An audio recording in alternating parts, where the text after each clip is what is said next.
We're wearing Texans jerseys because even in a week when the Steelers did nothing, it's the same one too. It's Larry Tunsil. Yes, sir. Even in a week when the Steelers did nothing, the AFC took it upon themselves personally to assist in our playoff standings, and the Houston Texans went out and lost. So, shout out Houston. They have done us a great service, and we are now, I think, third in the conference after their debacle. Not a whole lot of Steelers news this week. We'll probably talk about the Giants game a little bit because of reasons. Because the last episode we recorded it and then the file got corrupted because my crappy laptop is, yeah, crappy. We'll talk about that a little bit. Then we'll talk about what's been going on around the league, and we will look forward to the beginning of our gauntlet. So Yeah. let's run this. Just run this, Johnson. Hello and welcome back to the podcast. Two Steelers fans wearing Texans jerseys in a pro football world. I'm Zach, I am Dill. and we are here to bring you all of the news from the NFL and the UFL from a Pittsburgh Steelers fan's perspective. And let's do a really quick recap. Not really what we did in what was supposed to be the last video, but still a quick recap of that Giants game. It was a little closer score wise than a lot of people would have thought. The run defense was kind of poor. We let Tyron Tracy kind of go for whatever he wanted. But the defense came up What you when don't we need. understand, Zach, is that the Giants were starting a third string running back, which means that our defense has to be terrible. Yeah, Because that's I've true. never heard of Tyron Tracy before. Yeah, if we've never heard their name before, then they are going to destroy us. That's just how it goes. Correct. But luckily we didn't. Like, if you look at the yardage total, kind of like how each offense was driving down the field, there really was no question who was winning that game. The Steelers actually put together a lot of really good drives on offense. One taken away at the end, one touchdown taken away from penalty, one touchdown taken away because you know apparently getting 1 foot down twice is not the same as getting 2 feet down, which it's an interesting rule. There's some people that go with that wholeheartedly. There's some people that are questioning that. It's really neither here nor there. We won the game. The only thing it really hurts is George Pickens' stats, which, to be fair, Kenny Pickett's already done that enough for his career. So, we're that again. It's neither here nor there. But again, we were driving down the field really well. Najee Harris was breaking for some crazy runs consistently. He that marked his second consecutive game of over 100 rushing yards. His first, or Third, he had one. Oh yeah, third. third. Yeah, because he had And he did it Raiders. against the Raiders too. Yeah, it was like Raiders, Jets, Giants. 104, 107, and like 114. So he's climbing up there. He's pretty high up in the right back totals for rushing yards, which is really good. We like that. And also it's his statement of the Steelers should bring him back after his rookie contract expires next year. So definitely keeping him around. I would think so. I would be very confused as to why we didn't.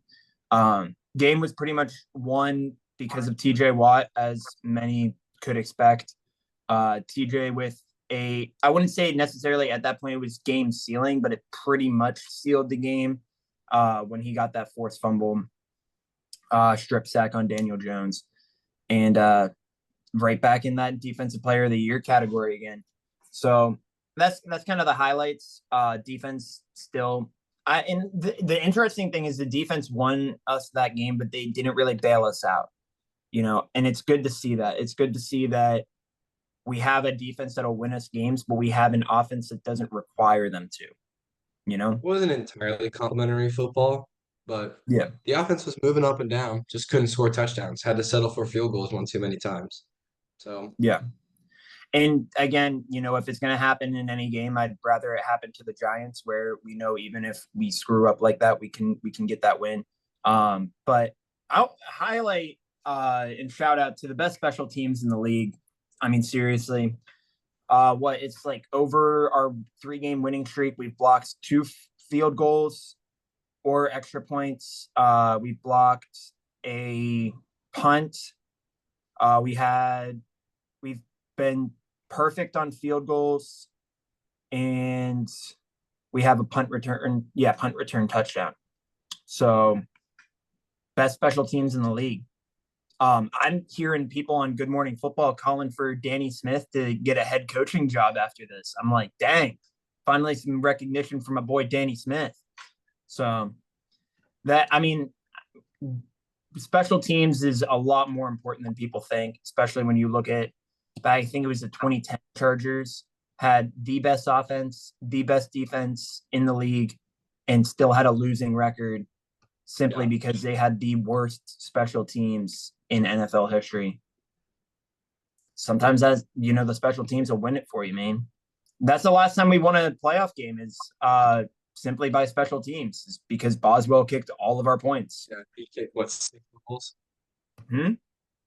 He kicked 6 field goals. Yeah, it's 5 or 6, something like that. But last time we won a playoff game because Yeah. of Boswell, the last killer bee left. But that's kind of it for the Giants game.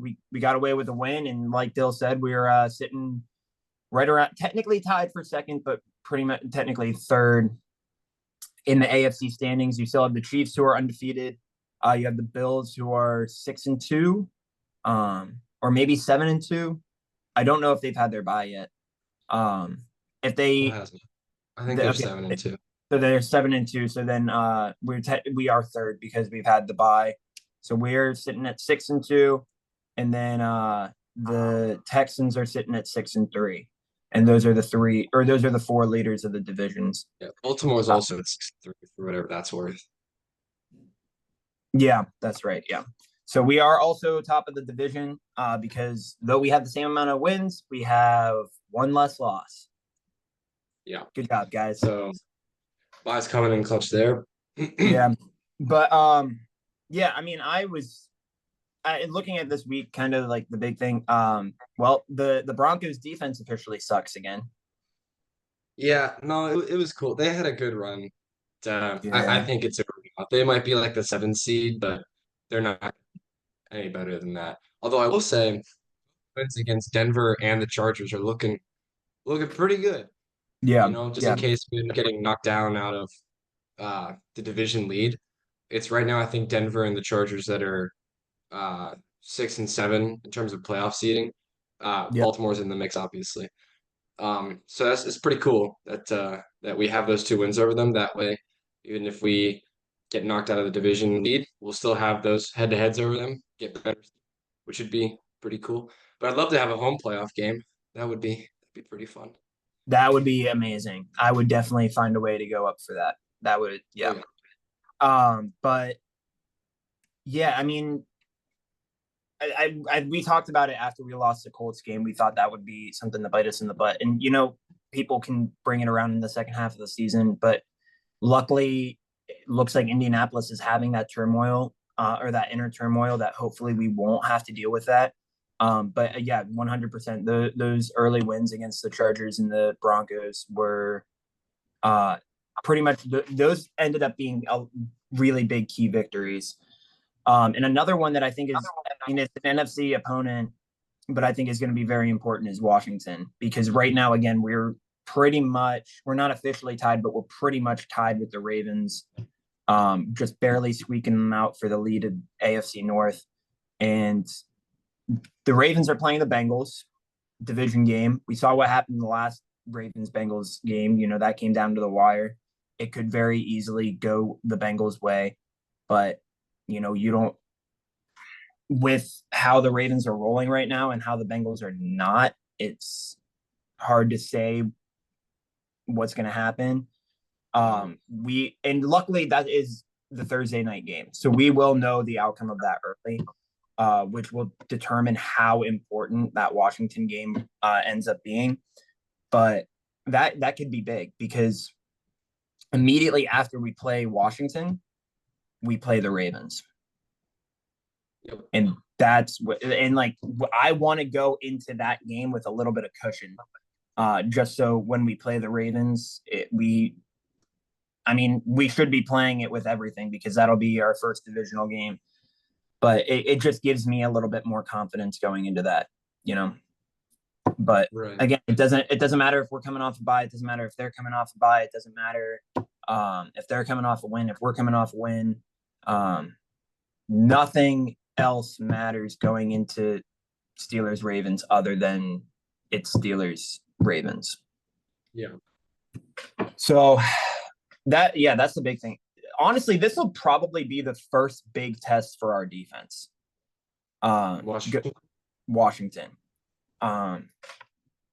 Like we kind of like again looking at the looking at the Bengals, looking at the Browns, this gauntlet has gotten significantly easier as the season has gone on. But this game has gotten increasingly more difficult. I thought at the beginning of the year this was going to be the sort of gimme game, and that Washington wasn't going to be very good. And then Jaden Daniels turned into Superman, and now they're 7-2, and Yep. gunning for the top of not just their division but their conference. Yeah. So this will be something. We're also in Washington, which isn't fantastic, but you know, it is what it is. We usually do pretty well against them. Um, of course, the one blemish comes in 2020 because they are a perfect season. But did they play Kansas City, by the way, this year at any point? Washington. It was just- I don't think they do. I don't think they do. They don't. That sucks. Yeah. It's a shame. But yeah. I don't know. Washington really out of everybody in the gauntlet is truly the one that scares me the most right now. Because they're a team that I feel like is somebody that Tomlin might overlook. Technically he has the best record against rookie quarterbacks in the league. And I thought I saw somewhere that he might technically have the best record against rookie quarterbacks of any coach in history, which I don't know if I necessarily believe that, but I don't know. I'd have to check the first one that comes to mind. I yeah. feel like he's probably gonna beat. Yeah, but also we got to remember that there's been a lot of rookie quarterbacks recently in Belichick's last couple seasons with the Patriots, and he was winning very, very few games in his last couple seasons with the Patriots. But we also have to go back to the last time Tomlin played a rookie quarterback. We got absolutely destroyed by the Texans, which is kind of unfortunate that we're both wearing this Last jersey. time we played a rookie quarterback would have been week 2, big dog. Oh, that's right. I forgot. Forget about Bo Nix. It's all right. He's like 50, so that kind of makes yeah. sense that you'd forget he's a rookie. But also technically last time we played a rookie quarterback that was rolling like this, it really didn't matter. It wasn't great. But that was also, be fair, with Matt Canada, Kenny Pickett, and the crew. That's true. And a secondary that even though we thought our secondary might have gotten a little bit worse, like our secondary is now lighten things up. Second in the league in interceptions. Oh, we Marshon Lattimore. We do play Marshawn Lattimore. Oh, that's so lame. I forgot about that. Yeah. I think that's kind of like the toughest. I want to use that, like kind of the Marshawn Lattimore thing to go into the trade deadline stuff because Marshawn Lattimore got traded from the Saints to Washington, which it was really interesting to me and also kind of hard for me because Marshawn Lattimore he's somebody that just always feels like a saint to me. Like he's not like the actual saint, but like he's always going to be a New Orleans Saint. And you know what I'm kind of bummed about is that we don't get 2 games a year of Lattimore versus Evans, which truly was one of the best player rivalries of the last 20 years. Yeah. Yeah, I mean that's going to be I'm going to miss that. I'm not a Saints fan, I'm not a Bucks fan, but I'm going to miss that because that was great. Yeah. But Lattimore's probably going to lock up Pickens pretty decently. We got to assume that Washington's former number 1 is going to lock up somebody else. So the fact that we were able to go get Mike Evans, Mike Williams, not Evans. Mike Williams. That would have been something to pick up Mike Evans. That would have been something. dude. Actually, imagine that. Imagine if we got Mike Evans the same time that Washington got Lattimore, and then they play against each other for the first time Yeah. on two different. Oh, that would have been fun. Big what if, like in another time. But anyway, no, we went out and got Mike Williams, who you know isn't the best wide receiver, but he's one of the best wide receivers at the jump ball at the 50-50 ball. Um, which having him and Pickens, two guys that if you throw it up more often than not, they're going to be able to box the other guy out for the ball, means that Russ can really just do screw it. Like somebody's down there somewhere. Somebody will get it. Yeah. And really makes, if we ever come down to it, Hail Mary's pretty interesting. But it has those two big guys on the outside. So that way we can use Calvin Austin, we can use Van Jefferson in the slot. And hopefully, if he ever gets healthy, which he's on IR now, Roman Wilson. No, I think he's done for the year. They said technically 4 games. They haven't ruled him out for the year, but with how it's been going, he's probably not going to legitimately play for the rest of the year. Yeah. But Calvin Austin had the same thing his rookie year.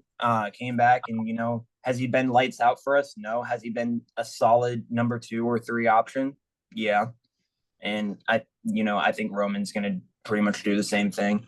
We're working without him fairly well right now, so as long as we have that stability for the future, that's all I'm really worried about. But again, it opened having Williams now. Pickens takes Lattimore, Williams takes whoever their other cornerback is. Now we have some room over the middle. Who we can not just the wide receivers. Maybe we can actually use Pat Freiermuth. Maybe that would be. Yeah. I don't know why we would ever do that. It's not like he's just like the reincarnation of Heath Miller, but that would be stupid. Yeah. Using our top 10 tight end, why would we do that? But or Darnell Washington, because apparently Russ loves Mount Washington, so I'm fine with that too. But yeah, either way, I think that opens up a lot of good things. But there's the other trade deadline move that we made, getting Preston Smith from the Packers. So about 3 or 4 years ago, dude was first team All-Pro, Pro Bowler, top of the NFL 100 at the end of the year. That's really why I know this, is because I watched the NFL 100 and then I got bored of it and I haven't really watched it the last 2 years. I get so excited for it and then they come out with it and then I'm get bored because it's not as good as it used to be. But yeah, that's fair assessment. That kind of is how it is recently with things. But Preston Smith a while ago was really good, and he was actually having a fairly good season with Green Bay. Green Bay just has a lot more new young guys that are kind of taking over. That I think that's why they were willing to part ways with him. But edge is really not. It's honestly kind of the farthest thing that we needed. So it was interesting that we decided to make that pick. But it also, when you look at it, we have some of the best edge rushers in the league, but we haven't been getting to the quarterback as much as we probably should have. We're kind of right in the middle of sacks, like 15th or 16th. So adding Preston Smith, I don't know if that's really going to jack up our sack total, but what it does is I think the biggest thing that they're looking at is, I go against everybody that says TJ Watt is injury prone and, he, always gets injured and stuff. It's like he had that year that he was missing with the pec injury and then he was missing with the playoff game last year. And I think this was the pick to bring in. And it's like, we're making a playoff push, at least based off how it looks right now. We are in a position to make that playoff push. We don't want to take any chances that TJ, Alex, or Nick, because Alex and Nick already got hurt this year. We don't want to take any chances that we are missing a key guy on our edge when we go into the playoffs. And I think that's why we made that pick. And we now arguably have, and I don't even think it's arguably, we have the deepest and best edge rushing core in the National Football League. But Dill, what's your thoughts on Mike Williams, all Preston Smith, all the trades? We needed a receiver, so I'm glad we got somebody. It's a shame we couldn't get one of the big names, but you take what you can get at the trade deadline. Um, Preston, I don't really care about the Preston Smith trade. It's good for depth, but otherwise, I don't really care. Um, I think the biggest thing that I've been seeing this week that I have thoughts on is not anything Steelers related. Everyone, I don't even know why, everyone has been glazing Lamar Jackson as the league MVP for the past couple weeks, but this week especially it's been really bad, and I just don't agree with that. I think I'm being so serious. I feel like league MVP right now is Jaden Daniels. That's my number Yeah, one guy.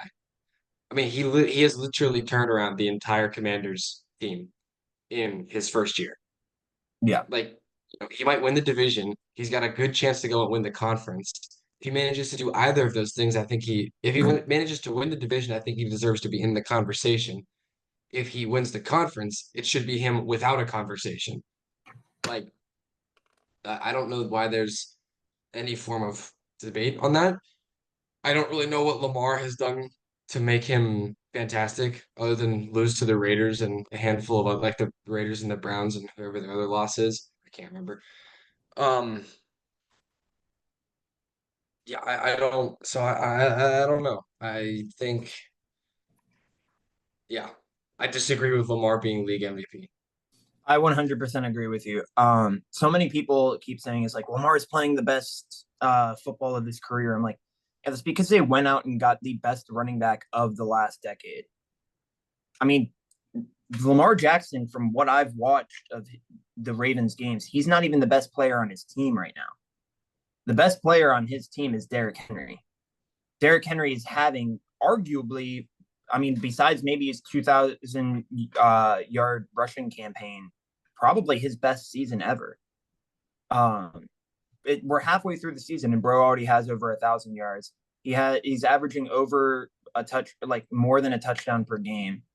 And I hate saying any of this because I don't like saying, like, I would love to see him do this with pretty much any other team except the Ravens or Browns or Bengals, but you understand me. Um, like, but he's the MVP. Lamar Jackson is able to put up some better passing numbers. He's able to rush for better than he has before because they actually now have to deal with Derrick Henry. You know what they had to deal with before? They had to deal with half of J.K. Dobbins because, J.K. Dobbins' legs did not work when he was in Baltimore.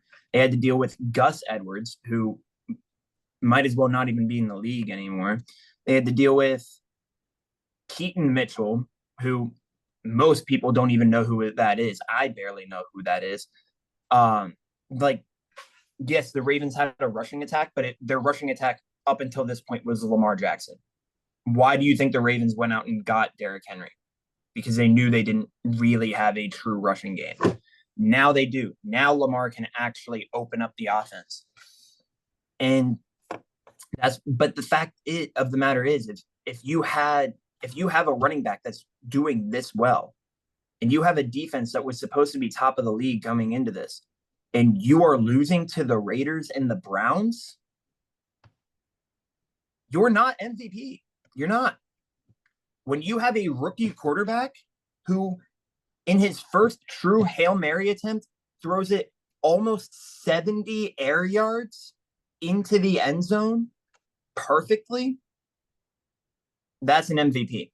When you have a rookie quarterback who already in his career has had more games where the offense has scored on every drive than Tom Brady, Drew Brees, Peyton Manning, like all of those guys combined, or like either more or the same amount of all of those guys combined, that's an MVP. And there's no ifs, ands, or buts about it. Now, again, if I'm being my biased Steelers fan self, the MVP is TJ Watt, best player in the league, hands down. Having a down But year. yeah, He won't get the nod. He's having a down year. But to be fair, he's still last I saw, he's still leading the defensive player of the year race, which good. Give it back. Give it back. I don't. I Plus, really like Jaden Daniels. I just like less that we have to play him this week. yeah. Let's hope that TJ Watt looks like the MVP this week and not Jaden Daniels. But Jaden Daniels is also a very mobile quarterback. TJ Watt really likes mobile quarterbacks. He does. He pretty much eats them for breakfast. Exactly. Yeah. Why do you think Lamar Jackson can't beat the Steelers? Why do you think Knock they're on wood. 1-7 against us in the last couple of years? Again, knock on wood. But yeah, so we are nearing the end of our time here. So I don't really have any other big news from the trade deadline. Sounds to me like it's hot take time. It might just be hot take time. Take time. All right. My hot take for this week is, you know what, we're gonna stick with Washington. I just think that Washington is not just going to win the division, the NFC East. I think Washington could realistically win the conference this year. Dill, I'm kind of piggybacking off of what you were saying. If you don't mind. But I think I agree. I 100% agree with you. I like Jaden Daniels. I think we both kind of said it last year, or kind of not really last year, during the draft time, that that Chicago was going to feel the pains of going with Caleb Williams and passing up on Jaden Daniels. We almost yes, Caleb Williams is significantly better than Bryce Young, or at least his NFL career is, but we kind of saw pretty much almost exactly what happened last year with this year, where there was a quarterback that was unanimously going to go number one overall. Last year was Bryce Young. This year was Caleb Williams. And then the number two, some analysts were like, maybe this guy could be better. What if, let's look at it. And then comes into the season, takes the league by storm, absolutely destroys everyone. And we're sat here thinking this guy could be the next, Hall of Fame best quarterback of all time. Or at least has the opportunity to do that. And Jaden Daniels and CJ Stroud. CJ Stroud actually is having kind of a down year as well. But that's neither here nor there. Jaden Daniels is on a roll right now. He's played a couple pretty good defenses. As you've seen in my game picks, I do predict the Steelers to win. I always predict the Steelers to win. I can't not pick the Steelers to win. I do believe we're going to beat Washington this weekend, and it's going to be a very, very close game. It's probably going to come down to a game-winning drive, which Russ is good at. But I think going against a defense like ours is going to make Washington better. Jaden Daniels is going to learn from that. Jaden Daniels is going to win a vast majority of the rest of his games, maybe all of the rest of his games, to take pretty much going to tie with Detroit, because I also am very high on Detroit. Pretty much going to tie with Detroit for leading the NFC, but because two of his losses so far have come from AFC North opponents, and he's going to have a much better conference record than Detroit, which is going to give Washington the win overall for the NFC conference, or the NFC conference. But with that being said, do I think that Washington's going to go to the championship? No. I still believe out of the NFC, the team most likely to go to the Super Bowl is Detroit. I think it could be very easily Detroit versus Washington in the NFC Championship game. And just because of experience, Goff is going to get them that win. But it's not going to come without a fight. And Jaden Daniels, he's going to get his team to the bye. But I guess, it's going to come down to their last couple games. And hopefully, whoever out of those two, if I'm right, one of those two is getting to the Super Bowl. Whoever goes is playing the Steelers. That's all we can ask for. Oh, also, just random thing. That's pretty much the end of the hot take. Apparently, like CBS Sports is now reporting TJ Watt might not be able to play in the Super Bowl due to his wife being due to have their child in February. I'm like, why are we reporting this in November? That's an interesting thing to report. Now, I mean, I love that there are questions about the Steelers going to the Super Bowl. That's great, but like, why? Why are we talking about this? I don't know. Why did they know this kid, man? Huh? That's kind of wacky. Yeah. I'm like, again, thank you for like assuming that we have a good chance of going there, but like, what? I think we're like 12th in odds to go, like fifth or sixth in the AFC. And that's a little low, if you ask me, based off where I we're don't know sitting. exactly what it is. I'll have to check it, but Yeah. But also doubt us. Like, by all means, doubt us. I don't care. So honestly, with the Steelers, the more that other teams doubt us and things like that, the more we actually have a chance at winning. So it's going to be interesting. As long as we can have I want a home playoff game where we don't lose. We're not down by 28 points in the first quarter. I'm sorry I had to bring that up. it's pretty cool. Yeah. A home playoff game where we can actually win. Yeah. But if we are playing at home for the playoffs, you best believe I'm coming up from school to go to that game. 100%. I You would better be too. going with me. Yeah, I was gonna say I would too. Yeah. Absolutely would too. All right. So now that we've got that cleared up, hopefully it actually happens. But I don't believe I have anything else for you guys today. Dill, you got any more announcements that we want to make? All good. I like we always say, feel free to reach out to us if you guys want to be featured as guest picks or just on the podcast. We're always looking for people to come in and record with us and share your thoughts on what the NFL. It doesn't even have to be Steelers. If you're other NFL fan and you want to give us your take on how your team's doing, feel free. We'll definitely have you in, unless you're an AFC North rival fan, and we might, we might have to do a little background check on you first. But with that being said, again, always reach out. We're always willing to talk to you guys.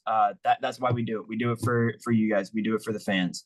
And so we can talk to each other every week. But mostly the fans. But again, with that being said, we are going to end this podcast with the Steelers fans end every day. Here we go, Steelers. Here we go.